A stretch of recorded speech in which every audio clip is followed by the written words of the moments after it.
On the last episode of Unify, we talked about the cultures and traditions of the University of Santo Tomas and University of the Philippines with a series of segments. We surely missed our past experiences of being a student inside the campus, which has a lot of extracurricular activities. Such an example to that is the UAAP season. Surely maraming experiences ang ating athletes, pati na rin ang Tomasian community when it comes to cheering for the Growling Tigers. There is no doubt that it is definitely one of the highlights of the school year. With that, let us reminisce those moments here in Unify, where we will talk about the cultures and traditions of different universities. Good day, everyone. I am Gwen Obara, and today, alongside with our segment host Jean Aliwalas, we will talk to a Lasallian and a Tomasian about their experiences on the University Athletic Association of the Philippines, or also known as the UAAP. But before that, let me tell you guys hindi lang limited ang UAAP experience sa panonood lang sa venue. Kasama na rin dito ang panonood ng games on the big screen inside the campus with the whole community or patiently waiting in line to get tickets for the big event. Kaya naman sa mga nakakamiss manood ng UAAP, we got you covered. But before we proceed, we will be having a quick break, so stay tuned and don't forget to follow us on our social media accounts at R208 Production on Facebook, Instagram, and Twitter. With that, we will be right back, so please keep yourselves clean, always sanitize, and wear your mask.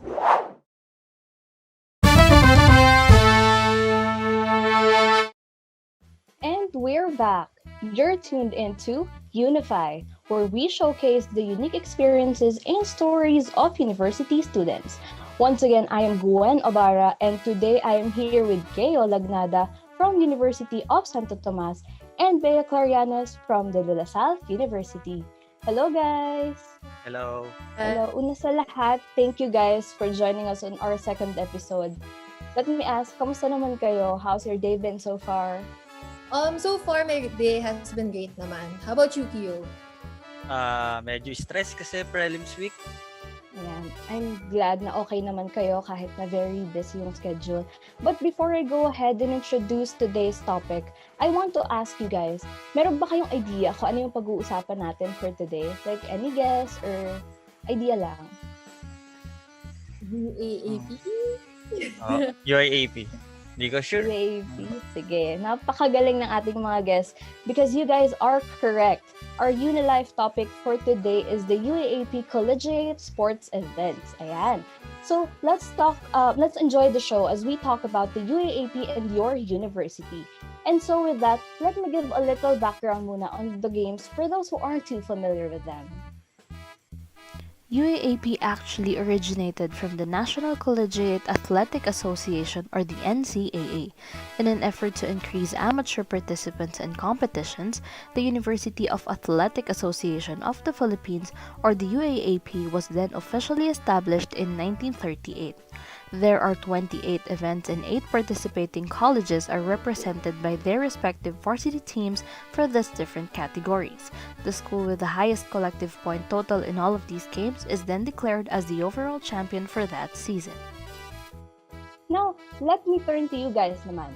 Given what I've just shared, can you describe the general atmosphere of your university during UAAP season?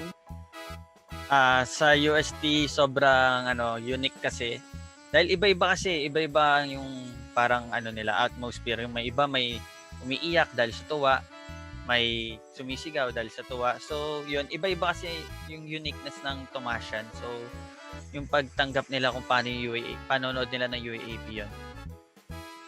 Ikaw, Bea? I guess sa amin or sa akin in particular, mas ramdam yung pagkaiba ng atmosphere pagka UAAP season na because syempre as an athlete that would mark na bardagulan na labanan na, kailangan mas tight sa schedule and mas discipline lalo sa trainings and diet. Ayan. Dito pa lang makikita na natin na very immersed talaga ang ating universities, no, when it comes to UAAP season. Now, talking about sports, let me ask you guys naman, what's your favorite sport or like category naman sa UAAP? Siyempre, love your own pa rin. Favorite sport ko in the UAAP is of course track and field. And then what would follow siguro is volleyball, basketball, cheer dance competition, and then dance, then football, then the other sports. If kaya pang panoorin. Ayun. Sa akin tama si Bea, love your own. So, naging athlete ako ng swimming. So, sobrang iba talaga. Iba talaga ang swimming kumpara sa basketball. Pero, syempre, basketball is basketball. Ayan, talaga namang may kanya-kanya tayong preferences when it comes to sports or categories. Pero I think regardless naman talaga kung ano yung favorite part natin sa UAAP, I think we can all agree naman na as an audience, it's mostly about the environment. Like, especially when we get too immersed in the games, di ba? Parang feeling mo, ikaw yung naglalaro, ganyan. Do you guys share the same thing with me? Yes, most certainly. Yun, ganun rin ako, ganun din nararamdaman ko. Ayan, ako din. Minsan kinakabahan din ako. And I said that, guys, because my next question for you is, are there any fun memories or memorable experience that you'd like to share about watching the game? Like, may it be live or kahit sa campus lang, anything you can share with us? Yung sa akin, yung sa UST, so kami magkaklase nagsisigawan kami na parang kahit nasa loob kami ng building, wala, kasi yung class parang yung mga prof wala na magawa kasi parang syempre lalo na yung last season sobrang parang tumigil yung klase para lang manood.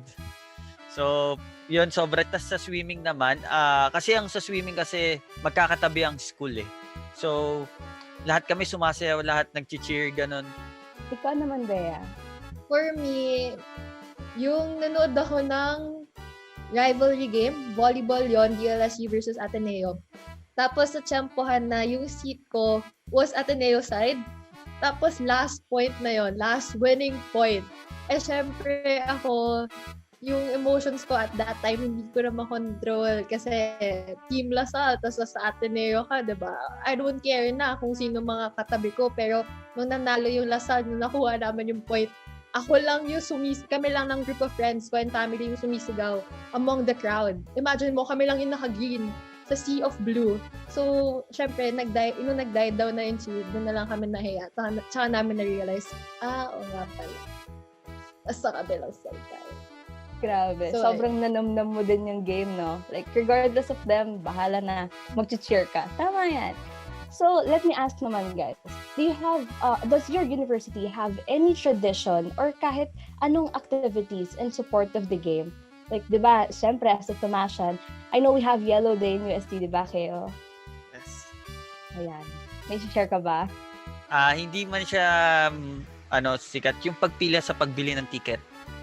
Nakaranas ako noon Ateneo versus UST championship na unit na kailangan mong pumila ng madaling araw para makakuha ka ng ticket sa kanila. Pero alam mo yon, yung makasupport ka lang inside the lang yon. On my end for DLSU, parang pagpasok ko ng university, wala namang gaano tradition. Pero in support of the games for the athletes, before yung mismong UAAP proper, lagi kaming may Animo rally, pep rally, and then pagka games na namin mismo, before the actual week or day, lagi kaming may mass. And then, naalala ko nung nanonood ako ng volleyball once in support of a graduating senior, si Abby Maranyo. Parang lahat kaming audience, may clips kami, tapos nagsusuot lang kami ng clips in support of Abby Maranyo. Ang cute naman nun, may pa-clips. At dahil nga sa reminiscing na ginagawa natin ngayon about the UAAP season, grabe namimiss ko yung UAAP. Kayo ba? Sana namimiss niyo din siya. Ayan. So my final question for you guys is this. What are you most looking forward to in the next UAAP season post-pandemic? Ayan. Ako muna. Yes, yung niisip ko na yung magiging standing natin sa basketball games, ganyan. So, yun, medyo mahirap din makakita kung makakapasok pa tayo ng finals. Pero marami naman tiwala ako sa mga bagong papasok na players. Wish ko lang sana this UAAP season pumasok ulit tayo sa Final Four ng UAAP. Ikaw, Bea. I'm most looking forward to an actual UAAP sana. Sana maulit yung UAAP post-pandemic. Nakakapanghinayang rin sa mga hard work ng athletes and of course, the audience. Sobrang nag-look forward sila na magka-UAAP. And sobrang sad lang kasi ngayon with the current situation of everything that's happening in our country, medyo parang long shot pa na makita na magkaroon ulit and mabalik yung mga UAAP games and all that was what before. Yeah, I think marami ding nakakamiss nan. And I think that concludes our questions. I would like to thank you both again, Keo and Bea, for sharing us your stories here in Unilife. It was really a great look into a student's perspective on the UAAP games. And now that we have your stance on the games, let's see naman how well you do both actually playing one. Parang gusto natin makita kung sino dito yung malakas or grabe yung competitive school spirit, right? So, I'm sure yung mga nanonood sa atin, gusto din nilang malaman kung sino nga ba ang pinakang-competitive, ganyan. So, let's find that out after this short break.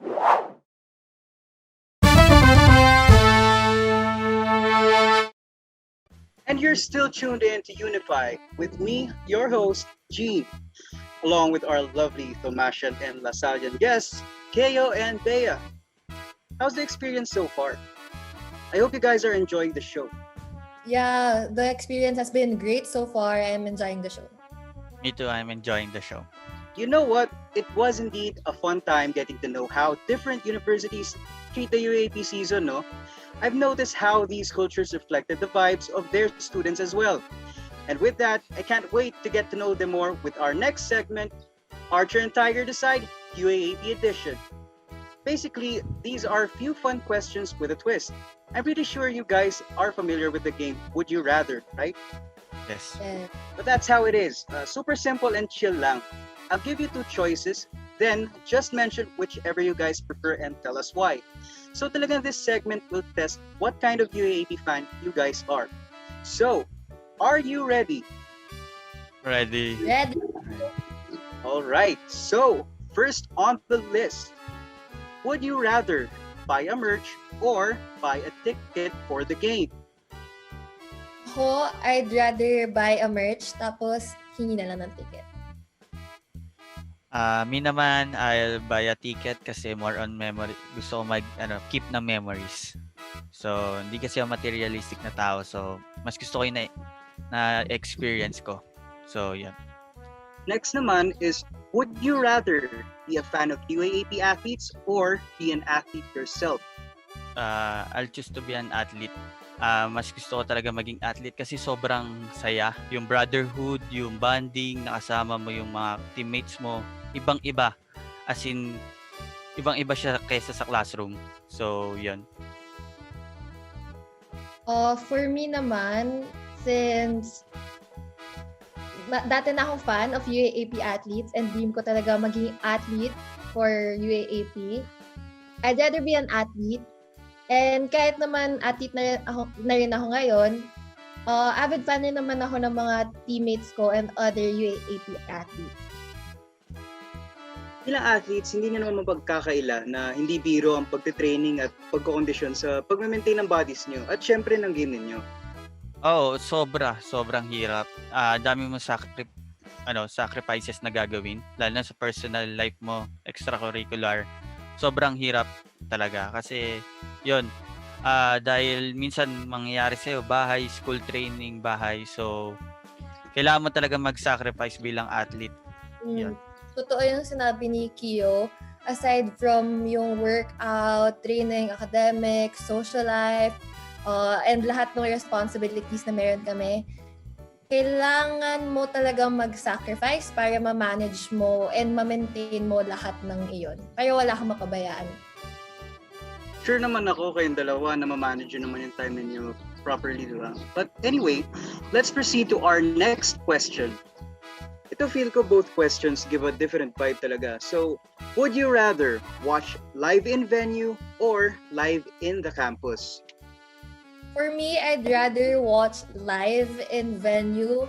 Mas feel ko kasi yung camaraderie, competition, and yung animosity Ako, depende. It depends. Kasi, yun nga, pag mas feel ko rin manood sa campus kasi home court. So, pag nag-cheer ka talaga, sobrang saya kasi kapwa Tomasian mo yung kasama mag-cheer kahit di mo kilala, nagiging masaya kayo, sisigawan kayo na parang, yun. Either way, pareho naman talagang masaya, lalo na pag finals yung game, di ba? Right. Yes. On to the next. Would you rather cheer very loudly kapag nakascore yung team mo or clap lang graciously? Sino kaya sa inyo yung all-out mag-cheer? Sino naman yung low-key lang? Like what I said po nung last question, pag nasa home court ako, kahit mag-cheer ako ng sobrang lakas, okay lang. So, pag nandun ako sa venue, pwedeng pumapalakpak lang ako, ganyan. Kasi yun nga, baka matutukan ka ng camera, so parang nakakahiya. Sa akin naman, I'd rather graciously cheer very loudly. Syempre kasi may times and moments na hindi mo talaga mapigilan yung self mo. And ako kasi all out ako mag-cheer. Pero syempre dapat with grace and with poise. Oftentimes though, it's a mixture of both. You can see talaga the whole venue going crazy, but there will always be a few people na low-key lang mag-celebrate. Now, we move on to the next. Would you rather watch the game in patron seat or in upper sections? Mostly upper sections kasi I get to have like a clear view of it. Mas napapanood ko yung game ng maayos, na middle ground lang, and hindi siya masyado focus on like one team or the other. Sa akin, it depends kung gaano kaganda, kung ano yung game. Pag finals, mas gusto ko patron Kasi, lalo na pag basketball, sobrang parang sarap sa feeling mapanood mo sila harap-harapan. Ang lalak, kasi pag sa TV, di ba, tingin mo ang liliit nila. Pero pag natukan pala sa patron, makikita mo kung gaano sila katangkad. So, parang mas realistic pag nasa patron ka. Personally, mas gusto ko yung upper sections kasi, of course, tulad ng sinabi niyo kanina, mas immersed ka dun sa crowd, mas immersed ka dun sa emotion, dun sa feeling. Pero itong next question naman, lahat naman tayo siguro may kanya-kanyang gusto, and it's definitely fine, walang task doon. So, would you rather support your own university or the team that you really like? Ako, before I entered UST, fan talaga ako ng Ateneo. Pero nung once na naka-enroll na ako sa UST, simula nung JHS hanggang ngayong college, sobrang fan na ako ng UST basketball na gano'n. Pero pati naman yung ibang sports. So, sinusupport ko na sila. Sa akin naman, I'd rather support my own university mostly. Well, ever since naman, kahit nung hindi pa ako sa DLSU, talagang fan na talaga ako ng DLSU kahit mas kalapit ko yung kabilang rivals ko. And with supporting other teams naman, I support other teams lalo na if yung friend ko yung naglalaro kasi syempre we have friends from other universities. And that leads us to our next question. Would you rather watch with food and drinks or watch with clappers and balloons? Akin mas gusto, I'll choose the watch with clappers and balloons. Kasi pwede ka naman kumain mamaya Yung game saglit lang naman yan Tiis-tiis gutom lang. So, yan. Ako, answer ko actually both. Kasi nagawa ko naman na siya both noon. Food and drinks mo, clappers balloons dito. Pag mag-cheer ka, baba muna food, clappers muna tayo. Diba? Multitasking na ako. All right, but before we proceed to our last question, kumusta naman kayo guys so far? Talaga naman nakakamiss ang UAAP season, no? But of course, since we're still in a pandemic, this is the closest we could do to relive those moments. And now, for our last Would You Rather question, two of the most awaited things about the UAAP. Would you rather watch the men's basketball game or the cheer dance competition? Mas pipiliin ko men's basketball game. Pero pwede rin ba magdagdag? Swimming. So, sobrang iba rin ang atmosphere inside swimming UAAP. I'd like to agree. Ngayon kasi miss ko lahat ng sports ng UAAP, lalo na yung pasikatan ng bubble teams, ng cheers. So, may dadagdag rin ako. I'd rather watch actually all the other sports from men's basketball game, cheer dance competition, syempre love your own. track and field, volleyball, football, and all the other sports. That's a great thing about the UAAP. Sobrang daming categories at sports, hindi ka left out kahit ano pa man yung sport na gusto mo or hilig mo panoorin. But tickets for these are never not sold out, I swear. But anyway, that concludes our very chill but very fun game. Nakakabitin, pero I had a great time knowing about your different preferences during the UAAP season, and I'm pretty sure the viewers enjoyed watching as well. Can't wait for this pandemic to be over so that we could all go back to normal and experience UAAP again. Of course, thank you so much, Keo and Bea, for joining us here. I hope you had a great time as much as I did. Once again, I am Gene, and this has been Archer and Tiger Decide UAAP edition. And that was it. Thank you, Jean, for that very fun-filled game. That segment definitely unraveled the choices of our guests, Keo and Bea, when it comes to UAAP. Thank you for dropping by at Unify this afternoon. Grabe, no? Ang dami pala talagang cultures and traditions sa mga different universities when it comes to cheering for their respective varsity teams. The competitive spirit definitely shows during the UAAP season, and we learned some of them here today. We hope that you had fun spending your afternoon with us here at Unify. Marami ba kayong natutunan about UAAP today? If yes, then congratulations! That means you've been unified. At kahit na online classes pa rin hanggang ngayon at wala pa ding UAAP games, wag pa rin natin kakalimutan ng ating school spirit and university cultures and traditions. Looking forward to the day where there will finally be UAAP events again. And I really hope that's soon. Para naman ma-experience ng ating mga freshies, diba? Yung atmosphere tuwing may games. And before we go, don't forget to follow us on our socials, like and share at R208 Productions on Facebook, Instagram, and Twitter. If you're watching us live on Facebook, give us a comment down below on which university would you like to see in the next episode, and what would you want to know about. Ayan, type them all below and we'll definitely hear you out. Once again, I am your host, Gwen Ibarra, signing off. And we will see you next week here on Unify.